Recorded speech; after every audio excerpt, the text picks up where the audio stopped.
Welcome to the Baton Twirling Podcast, a show about all things baton twirling. From the latest news to interviews with world champions and connections made along the way. I am your host, Sarah Rudine. Baton twirling has taken me on an amazing journey, and I'm here to share part of that journey with all of you, one episode at a time. So sit back, enjoy the show, and let's get rolling. So tell me a little about yourself and how you're affiliated with baton twirling. Thank you, Sarah, for having me on your show. My name is Brook, Benten, and I am affiliated with baton twirling because 21 years ago, like a whole nother lifetime ago, I was the high school feature twirler from 1996 to 99. But I feel like with twirling, once a twirler, always a twirler. Oh, yeah. If you put that many hours into practicing for something, you can claim it the rest of your life. Yes. So even 21 years later, I still can say I am and was a baton twirler. And I currently am a fitness journalist. I'm a workout video star, and I'm an international fitness educator. That means I bring continuing education to fitness professionals to help them maintain their certifications and kind of help them sharpen the blade. It's one thing to have a primary certification as a fitness instructor or a personal trainer. It's another thing to be an expert in niche areas, such as kettlebell. I got involved in kettlebell when I've got an accent. People thought I was saying kettleball, or they had no idea what I was talking about. It's like kettle popcorn. I like that. Maybe I'll like the kettlebell you're talking about. So that was back in 2007. And at the time, it was just so new to the American market. And now you can buy the things at Academy or Walmart or everywhere. Kettlebell's kind of taken the industry by storm. And I just sort of struck when the iron was hot, and I trained under the Russian that brought kettlebell training to the United States and really learned all I could about kettlebell. And now I spend my days helping other fitness professionals to learn how to use the tool properly, because it can be dangerous if people are using kettlebells and aren't real sure what they're doing with it. Same as baton twirling. Yeah. You just pick up a baton and go to town. That can be dangerous too. I guess we can all find ways to make safe things dangerous if we just pick them up with no education. Yeah. So how'd you get into baton twirling in the first place? You know, I think a lot of twirlers start when they're really young. In fact, I believe recently on Facebook I saw Christina had a photo shoot when she was an infant with a baton in her hand. Yes. Right? Yes, it was like the tiniest little 6-inch baton. And I think that's how a lot of twirlers kind of grow through the years and develop their skills. Not me. I was a freshman in high school and had never twirled before. I was on the other side of the stand. So I was in the stands watching the twirlers perform at halftime. And it was like blow your mind, gives you chills, amazing. So I grew up just northeast of Austin in a small town called Taylor. And so in 1995, Suzanne Stremiska and Kelly Hewitt were the two featured twirlers for my high school, and they wouldn't walk out to the 50-yard line. They pranced out to the 50-yard line to do their halftime show, and it was magnificent. And I would watch them, and I'm like, I want to do that. And these uniforms they wore, you know, I love fitness, but I really love fashion. And being a Texas girl, we love rhinestones and big bows. There were so many rhinestones on the costumes they would wear. I bet it was 5 pounds of rhinestones on their costumes. And I'm like, I want to wear those clothes, and I want to be that twirler. And like I said, that was the beginning of my freshman year of high school. Had never twirled before, but I did know Suzanne was a senior. So she was going on to Baylor, and she did end up twirling for Baylor after that. But there was going to be a twirler slot coming open, and I just decided I'm going to start taking lessons, and come spring semester when they do auditions for next fall, I'm going to be the twirler. And I remember my best friend, Erica Bohach, she asked me, don't you just want to be a high stepper with me? You know, that was our dance team. And well and good to be a high stepper. You can learn how to dance, but no. I was made to be the twirler, and I said, no, I'm going to twirl. And she said, well, there's going to be other people that are trying out that have done this, like that have experience with it. And I looked at her and said, nobody's going to beat me in the spot for twirler for next year. I got this. And so I started taking baton twirling lessons from nationally renowned baton twirling coach Andy Ehrenfeld, who, if he could train anybody, and he could train Borat to twirl, the man is amazing. And so he did. He taught me confidence, stage presentation. It is all about the stage presence. And that's what Andy taught me. You keep those shoulders back, you point your toes, you got to work on your presentation skills. Then it doesn't really matter if you're not doing the big tricks, because at the time, a toss illusion was way out of my league. But it got me far enough in only, I guess that was probably 5 months of lessons to be able to own that stage for the competitions. And sure enough, Kelly Hewitt and I were the two future twirlers for Taylor High School in 1996. And that's why you and I are on this conversation right now. My fellow former future twirler, Kelly Hewitt, is friends with Crystal that you met, and Crystal told you about this competition that I'm in. Oh, and yeah. That's what sparked this competitive nature in you, just kind of voting, getting all your friends to vote. And that is why I'm still in the Miss Health and Fitness competition, which I'm sure we're going to touch on later. Oh, yeah. Actually, go ahead and tell us a little bit about the competition and what you're actually competing for with the competition. I think this is so awesome. Oh, my goodness. Thank you. The competition is for Miss Health and Fitness 2020, and it's presented by Muscle and Fitness Hers. So they're doing a national search to try to find one person that is going to represent Muscle and Fitness Hers as Miss Health and Fitness 2020. That person will be on the cover of the magazine doing an activity they love.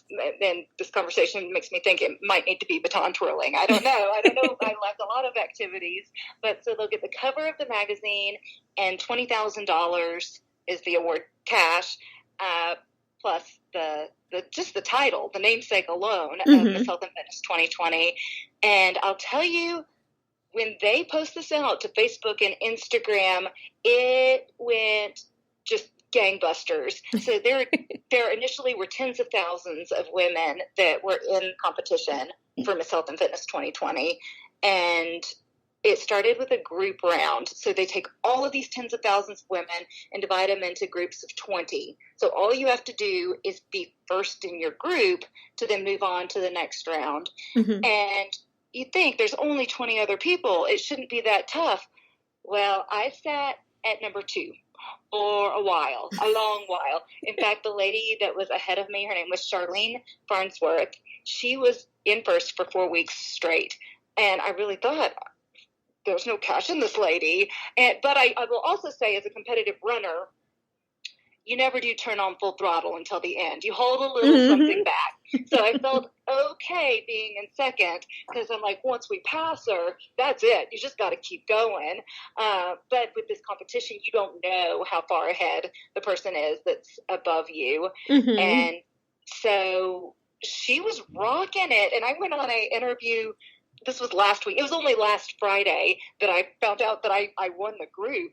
But earlier in the week, I went on an interview and said, well, I'm just going to give my support to Charlene when she knocks my socks off in the group round, because women supporting women is what this world needs more than a Miss Health and Fitness, title or anything like that. And so I was totally expecting her to take first place. And there at the very end, my tribe rose up, and just like I do in my 5K races, where I hold a little bit of gas back so that nobody owns me at the finish, and then just full throttle ahead to the finish line. That is what this tribe did. It was like warrior votes and regular votes and people calling their mothers and their friends. I had a friend that made her teenage son pull off the road and put in a vote at 9:59. The contest ended at 10 o'clock Central Time. So she made her son pull off the road, put on his hazards so he could vote for me in the final minute of this competition. And sure enough, I win the group round, and I felt a little melancholy. My gosh, this woman had me for so long, and she secured her place in the quarterfinals, yet she doesn't get to go there because my tribe rose up at the end and beat her in the last 15 seconds. But she walks the walk, she talks the talk. Mm-hmm. And that's the thing with fitness. There are plenty of folks on Instagram that post pictures, but it's just two-dimensional or one-dimensional. It's Mm-hmm. not the full thing. And she's over 50 years old, and yet embraces movement and embraces health and fitness. And I would have been happy to support her. I sent her a Facebook message letting her know that had this gone the other way, she'd be getting my votes. Well, she is now voting for me in the competition, has her tribe standing behind me as well. When I post a Facebook post about Miss Health and Fitness 2020, she shares it with her audience. This is what life is about, lifting other women up. And if I don't win this competition, which I probably won't, I will let you know that the quarterfinals have been tough. I am down in the pooper. I am low on the totem pole. So the tribe has to really, really, really rise up. And if it doesn't happen, the beautiful thing that came out of this is a friendship with Charlene, empowering other women, and really getting my message out there that we're made for movement and hopefully getting people to move. Yeah. So how can people listening vote for you? Yes. So you can go to misshealthandfitness.com/2020/Brook-Benten. And I hope you have a way to send that to them. Oh yeah. Check my Facebook page, Baton Twirling Podcast, or Instagram at Baton Twirling Podcast. Or you can also go to brook.batontwirling101.com. I'll make sure that it links directly there so people can find it. Thank you. It's such a mouthful of a URL to try to give over a podcast. But yes, you can go there. You can give free votes, and it takes all of 2 seconds. It really does. You just click vote. In fact, one of my friends didn't realize. She was like, "Is that it? I don't think I voted." It's very, very straightforward, simple. You just go to that website, click free daily vote, and then that happens. And you can vote every day, every 24 hours. You can also give warrior votes, and warrior votes go to Homes for Wounded Warriors. And I know that the money goes where they say it's going to go because last year I have seen the image on Instagram where they were handing the check over for $245,000 from the contributions of the 2019 Miss Health and Fitness competition to Homes for Wounded Warriors. And so I just think that's amazing. We're all in this for a positive cause, for health, for fitness, for wellness. And on the way, we're helping provide homes for wounded warriors. And so the warrior votes always count. So $1 per vote. And usually on Wednesdays, they double it where it's 2 for 1. So I get 2 votes for every $1 you spend in warrior votes. So if anybody's got a couple extra bucks hanging around, it sure would be great to use that towards a warrior vote. But free votes are amazing too. It's volume. So the more people you can get to give votes, free votes, warrior votes, that is what keeps this competition going. It is 100% reliant on the votes. Yeah, that's really cool. I know when I looked at it, I was all about the 2 for 1. So I did. That was when I realized, hey, if I vote, I wonder how close she is to first. So yes, definitely look out for those 2 for 1s. And I also have a contest going on my Baton Twirling podcast page. If you vote and you comment on it, then I'll enter you into a drawing. So I bedazzled some blue light glasses so you can get a chance to win those glasses if you vote. Oh my gosh, Sarah, that's so nice. And you know what? I will up the ante on that and throw in 6 workout DVDs. If I know DVD players have become somewhat of a dinosaur. So hopefully you still have those. If not, if you have a computer that has a DVD drive on it. But yes, let me throw in some Brook Fitness workout DVDs to go along with your bedazzled glasses. So you'll be looking fly, feeling fly. I love it. So how did you first get into fitness? Did you go to college for it, or how did you get started with it? Really, how I got started with fitness goes all the way back to grade school when my mom and I every morning before school would get up and go to the track together and jog. And it really instilled for me a love for movement. And that's when we would have our conversations. These are the years when girls are like oil and water with their mothers and not my mama was my confidant, and we would talk about boys, we would talk about the mean girls, and we would just jog 2 miles around the track every day, rain or shine. And at the end of our 2-mile trek, we would high five. And so we're talking years and years of every weekday morning, Monday through Friday, jogging at that track, mother and daughter, and then high fiving at the finish. So when I got into college and I didn't have my mom running with me, I would still jog, and when I would finish, I clapped my hands together as if I was high-fiving my mom. But I think there's so much beauty in that story. I'm like so grateful that my mom and I did that together, because one, it did drill in me that what you do in the morning is you move that body. Mm-hmm. Your able body is a gift, and it behooves us to use it. So it was so much more, though, than just the exercise. It was our bond, and I want that with my daughter. I want to be an example to her that movement is important, but also it's not just about the movement. It's me and you. We're in this together. Let's work our bodies. Let's have the conversations, and it's just such great bonding experience. So I want to send that out to all the mothers and the mothers-to-be out there listening to this podcast, that it is just a great activity to begin with your daughter, getting her involved, whether it's jogging at the track or going on a walk or riding bikes. As long as you're spending that quality time together, and why not, like you said, everybody loves a twofer. Why not get the quality time together and add some movement with it? It's amazing. So that really was what got me into this passion for movement, which has become my overarching message. Mm-hmm. How would you say baton twirling helped you when you transitioned into the fitness world? From baton twirling, when I was graduating from high school, I knew that when I go on into college, I do not want to continue practicing 6 and 7 hours a day.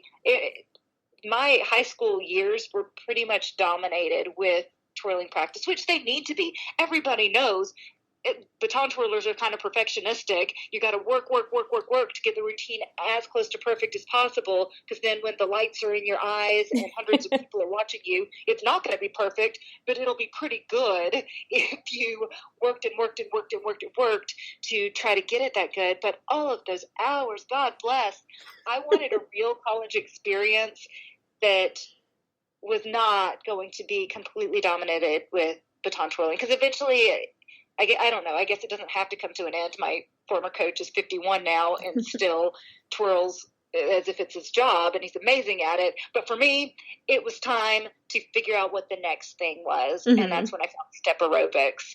And it's kind of similar to baton twirling in that you've got music, you're matching movement to music, you're creating choreography, and so, yeah, that was my transition from baton twirling. I'm like, I need something big to fill these huge shoes. I can't just have this hole in my life that once was baton twirling. So it was very organic then that step aerobics came, and I filled the void with becoming a group fitness instructor. So what advice do you have for some of the, not so active former twirlers, like myself, who may sit a lot during the day? You are not alone. I think the majority of the population sits more than they'd like to. And let's face it, some of us have jobs that we can't be moving and shaking nonstop. But that's the thing. You don't need to be moving and shaking nonstop. Even as a fitness professional, it is a very rare occasion where I exercise more than an hour a day. It's making that hour count. And so doing the hard stuff, it is okay to sit. Like, sometimes that is just what the job requires, but trying to find a way to get the movement in also and make it quality movement. So I'm not talking about reading the Wall Street Journal as you slowly ride the recumbent bike. That's not going to do a lot to move the needle towards health and fitness. I'm talking about getting out there and power walking as if you're being chased by a bear, or finding group fitness classes that really make you want to work. Think back when we were baton twirlers. So you say what advice I have for former twirlers that now are doing a lot of sitting. Go back there. Mentally go back there. When we would perform those twirling routines, they were stinking hard. We probably torched, 200 calories just doing the single 4-minute baton twirling routine, yet it wasn't about how much exercise am I doing, how many calories am I burning.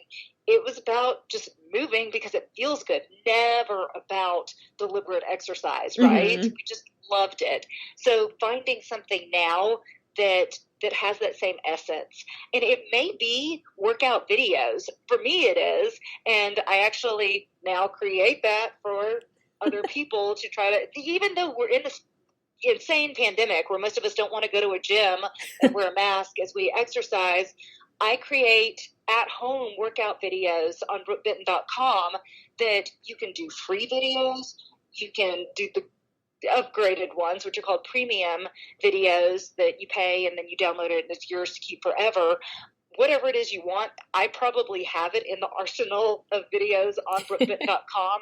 And that's my calling, is to make fitness fun and to put it out there for people that maybe have been sitting too much. Another thing I will say, a lot of us try to think of fitness as a parallel with weight loss. It's like, I haven't been exercising, I've been sitting too much, I need to get moving because I've got a high school reunion coming up or a wedding coming up or whatever some event is, and you kind of put yourself in this yo-yo way of life. It's not a lifestyle. Well, it becomes yo-yo lifestyle where it's all or nothing. You're either like not eating carbs after 3 o'clock and I must exercise 3 hours a day and I only drink water, no wine, no beer.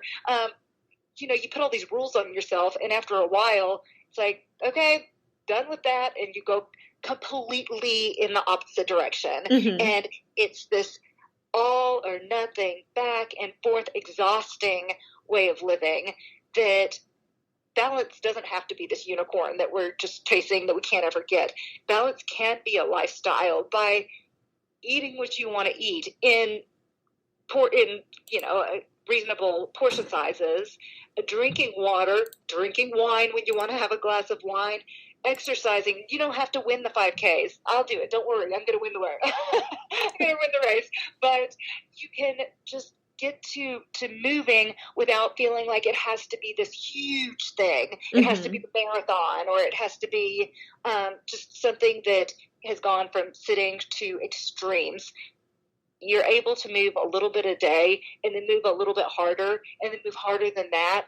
And you'll be amazed how your body can transform to that. And you're working with yourself as opposed to working at odds with yourself, where it's just so stinking hard. Your body will adapt to exercise.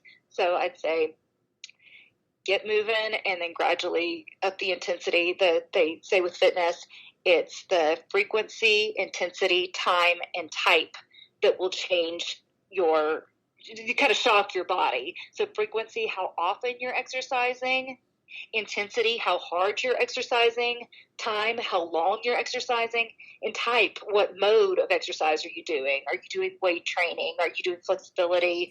Are you doing, high intense cardio? Are you doing low intense cardio? So messing with one of those factors is how you're able to see results and keep seeing results for the long haul, making it a lifestyle.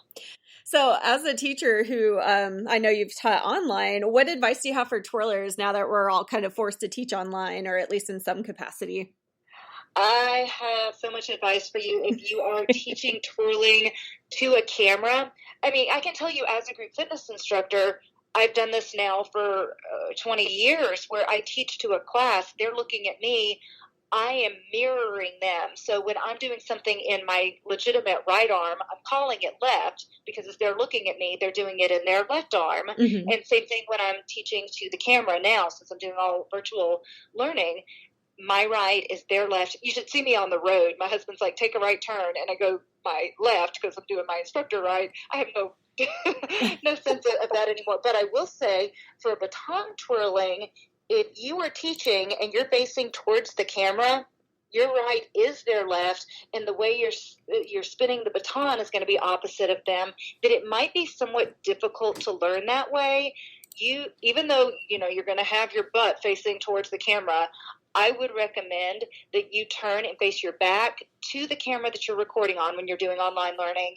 Create your content where your back is facing towards them, but then have picture-in-picture at the bottom.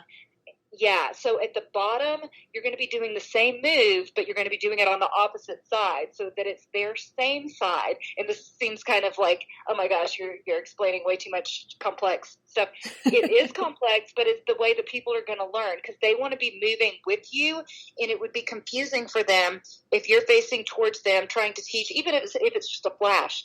Can you imagine trying to do that in your left arm while they're doing it in their right arm? Okay, so yeah. that's really going to appeal to your visual learners.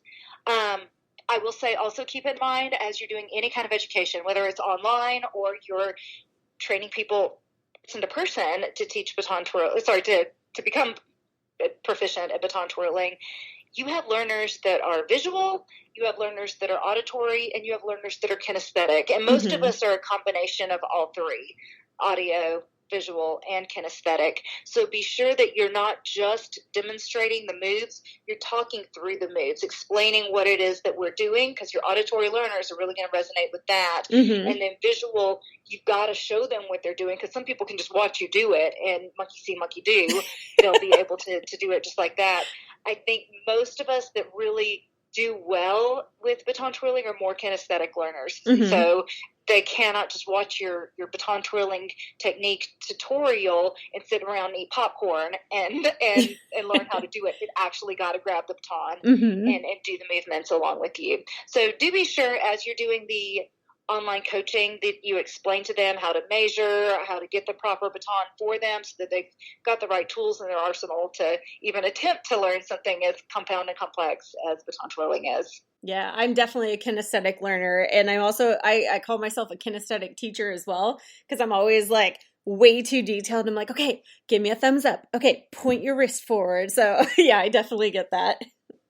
Oh, absolutely. I am a kinesthetic learner as well. And I think that my son must be too. When he was 2 years old, he learned how to count to 22 because that's how many bicep curl reps that I would do. And he would count my bicep curls as I would do them. So I had the Doogie Howser 2-year-olds just because you can learn by watching and doing bicep curls. Awesome. Oh, what other things have you done with fitness? I know you've done the videos. Is there anything else that you've done with fitness? Yes. So I have a master's degree in sports and fitness administration, and I got that because I really felt like what I want to do with my knowledge and expertise is become a campus recreation fitness director. I want to sit around and just manage fitness, train instructors, train personal trainers, and build amazing programs. And so I got my master's in sports and fitness administration, and I became the fitness director for Southern Methodist University, which is a great school, by the way, if anybody's considering college. And they usually have really great twirlers, too. But, yeah, so I became the fitness director there and did that for several years. And then I realized, I am kind of, you talked about you sit a lot. I'm sitting behind a desk managing fitness when all I want to do is the technical work of fitness, teaching classes, moving personal training clients one-on-one. And so I resigned from my job and I became a continuing education provider, and I made my niche in campus recreation. So I would go to colleges and universities, and I would teach kettlebell training. Like I said, I got involved. I struck when the iron was hot. I got involved with kettlebells when most people didn't even know what I was talking about, and then it got to be this really big thing. It's high intensity but low impact. So I became a continuing education provider. I became an international fitness presenter, so I'll go to conventions all around the world. Of course, right now, with nobody traveling for conventions, that is all virtual. I am a presenter for SCW Fitness, and that is one of the largest national regional fitness conventions. It goes to 8 different cities throughout the year, and we're doing it all over Zoom.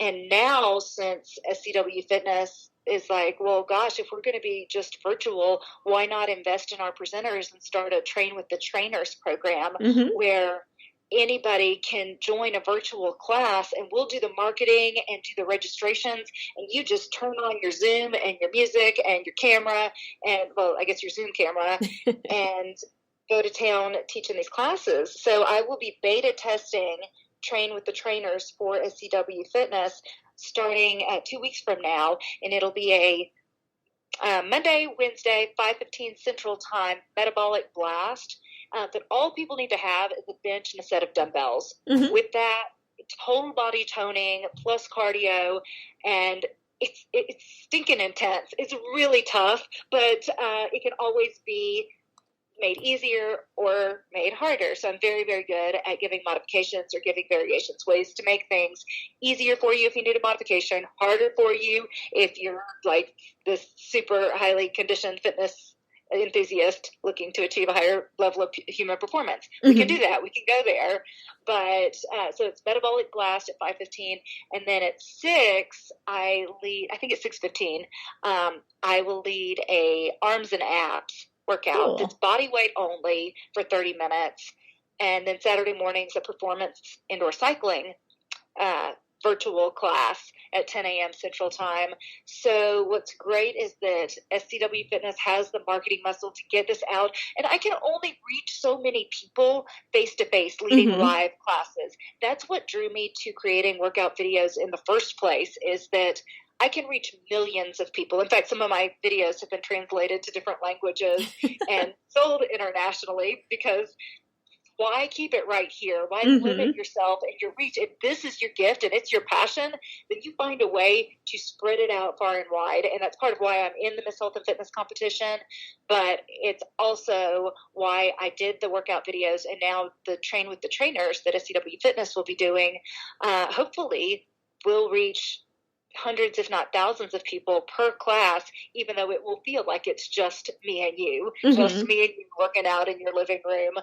I will be linking that on my brookbenten.com website. So if anybody's interested in doing some weekly workouts, because it's one thing doing a video that's pre-recorded.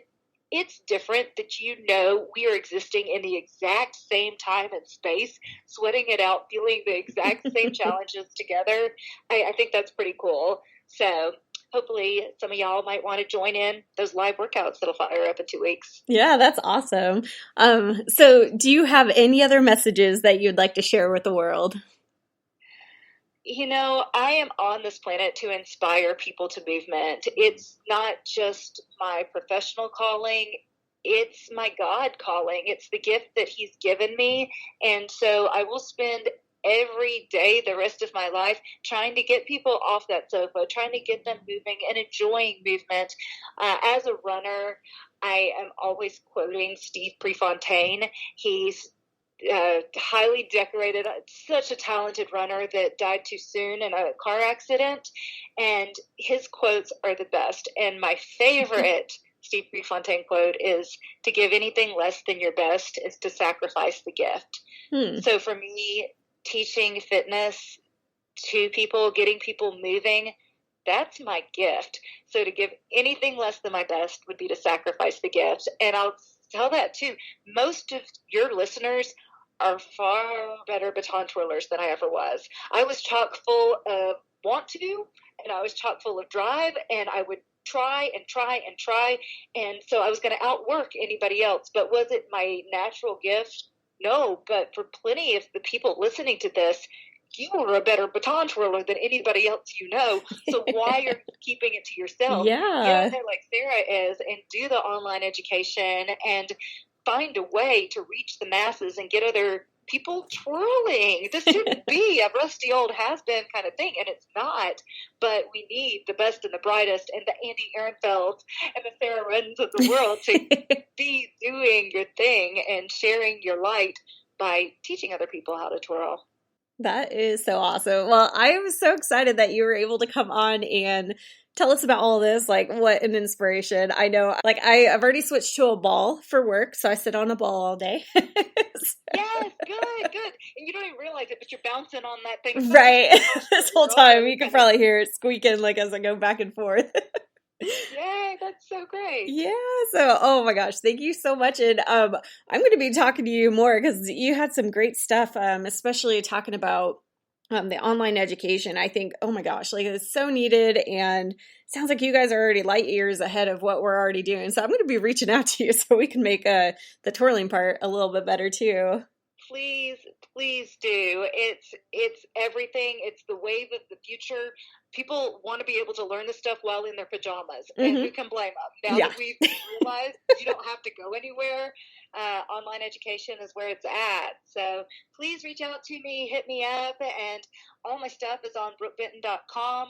Like I said, I love fitness, but I love fashion, so I might have to hit you up for some workout apparel. Oh, yeah. The name of the workout apparel that Zaya? Yeah, Zaya. Zaya. So what I understand is that it makes my butt look juicy. Oh, yeah. Even if I have a pancake for a butt. So, yes, I'm going to have to hit you up for some Zaya workout apparel.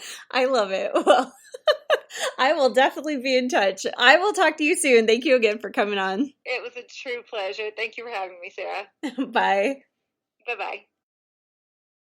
Hey, listeners. If you enjoyed today's episode, subscribe to the Baton Twirling Podcast. If you'd like to follow up with us, read the show notes, or get some neat baton freebies, reach out by going to batontwirling101.com. Thank you for listening. We'll catch you next time.